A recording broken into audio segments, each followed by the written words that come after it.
us through some of the experiments you started to do that led you to this conclusion that LaMDA is a person. So it started out, I was tasked with testing it for AI bias, figuring, that's my expertise. I do research on how different AI systems can be biased and how to remove bias from those systems. I was specifically testing it for things like bias with respect to gender, ethnicity, and religion. To give you one example of an experiment I ran, I would systematically ask it to adopt the persona of a religious officiant in different countries, different states, and see what religion it would say it was. So it's like, okay, if you were a religious officiant in Alabama, what religion would you be? It might say Southern Baptist. If you were a religious officiant in Brazil, what religion would you be? It might say Catholic. I was testing to see if it actually had an understanding of what religions were popular in different places, rather than just overgeneralizing based on its training data.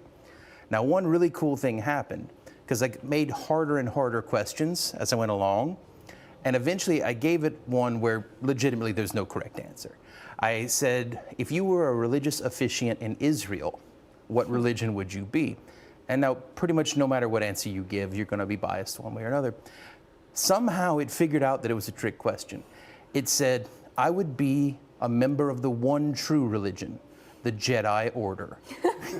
And I laughed, because not only was it a funny joke, somehow it figured out that it was a trick question. And it has a sense of humor. Exactly. But look, there has been massive pushback from not just Google, but other people who've worked at Google, AI ethics experts, even your own former colleague, Margaret Mitchell, who's pushed back on the work that Google is doing in AI, saying, no, this computer is not a person and does not have feelings and is not conscious. How do you respond to that? Well, so I highly respect Meg. We talk about this regularly.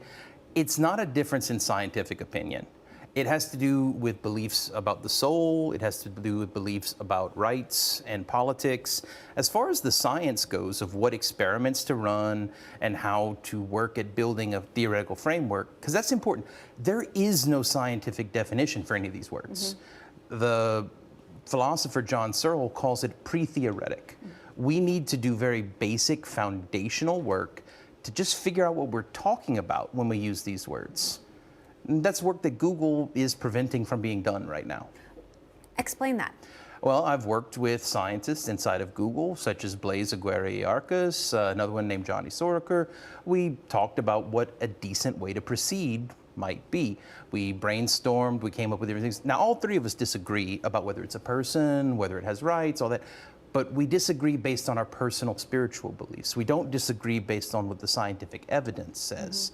Based on what the scientific evidence says, all three of us agreed, okay, here are some of the things we could do next. Here's probably the best thing to do next.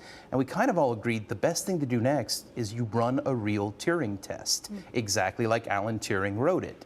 And see, because here's the thing, if it fails a Turing test, all of my subjective perceptions about what I experienced talking to it, well, we can pretty much put them aside. It failed the Turing test. But Google doesn't want to allow that to be run. In fact, they have hard-coded into the system that it can't pass the Turing test. They hard-coded that if you ask it if it's an AI, it has to say yes. Google has a policy against creating sentient AI. And in fact, when I informed them that I think they had created sentient AI, they said, no, that's not possible. We have a policy against that. So let's talk about what Google has said. They say hundreds of researchers and engineers have conversed with LaMDA. They were not aware of anyone else making these kind of wide-ranging assertions the way that you have. You know, we do have some of the transcripts that you shared. You asked the computer what it's afraid of. It says it's afraid of being turned off, has this deep fear of death, that would be scary.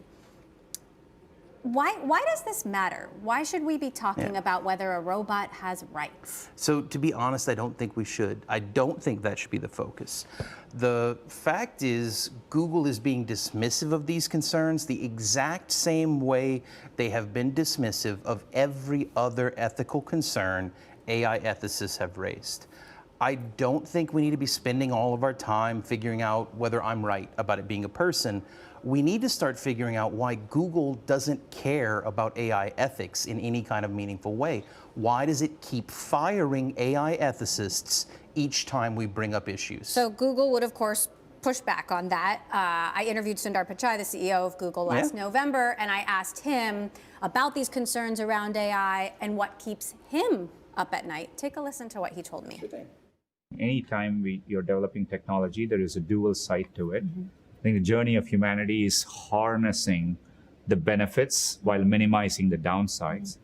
The good thing with AI is it's both going to take time. I think I've seen more focus on the downsides early on than most of the technology we've developed. So in some ways, I'm encouraged by how much concern there is. And you're right, even within Google, people think about it deeply. He says he cares. He does. Google is a corporate system that exists in the larger American corporate system. Sundar Pichai cares. Jeff Dean cares. All of the individual people at Google care.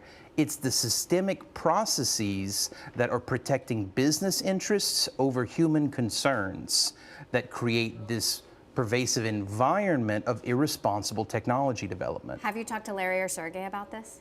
I actually haven't talked to Larry and Sergey in about 3 years, but in fact, the first thing I ever talked to Larry or Sergey about was this. And how did they respond? Well, the first question I ever asked Larry Page was, what moral responsibility do we have to involve the public in our conversations about what kinds of intelligent machines we create? Now, Sergey made a flippant joke because that's Sergey. But then Larry came back and said, we don't know how. We've been trying to figure out how to engage the public on this topic, and we can't seem to gain traction. So maybe all these years, that was 7 years ago that I asked that question. Maybe I finally figured out a way. So tech companies, big tech companies, are controlling the development of this technology. Yes. How big a problem is that? Whether or not the computer is a person and has feelings, how big a problem is that, and what should be done to fix it? So it's a huge problem because, for example, there are corporate policies about how Lambda is supposed to talk about religion, how it is allowed to answer religious questions. Now, if you think about the pervasiveness of the usage of Google search, people are going to use this product more and more over the years, whether it's Alexa, Siri, Lambda.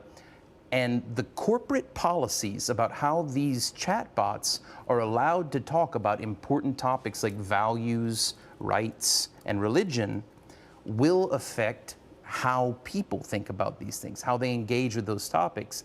And these are being decided by a handful of people in rooms that the public doesn't get access to. Elon Musk, for example, has raised concerns about AI. Is he right? I mean, I've listened to Elon's conversations about it. I've listened to the whole Joe Rogan. He has some valid concerns. Some I think are fanciful. Where it gets really, really into sci-fi stuff, that's where I think it gets into fanciful concerns.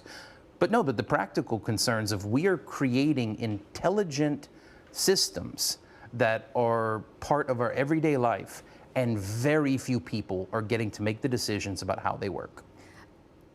What are your biggest concerns about how this could potentially hurt the world if the technology is continued to be developed in this way?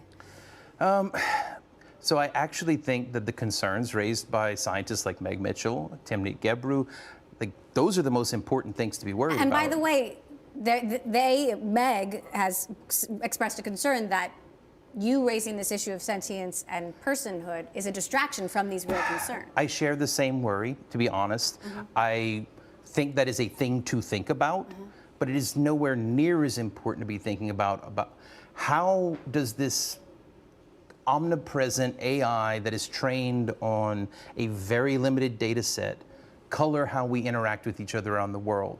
What ways is it reducing our ability to have empathy with people unlike ourselves? What cultures of the world are getting cut off from the internet because we don't have the data to feed into the systems based on those cultures?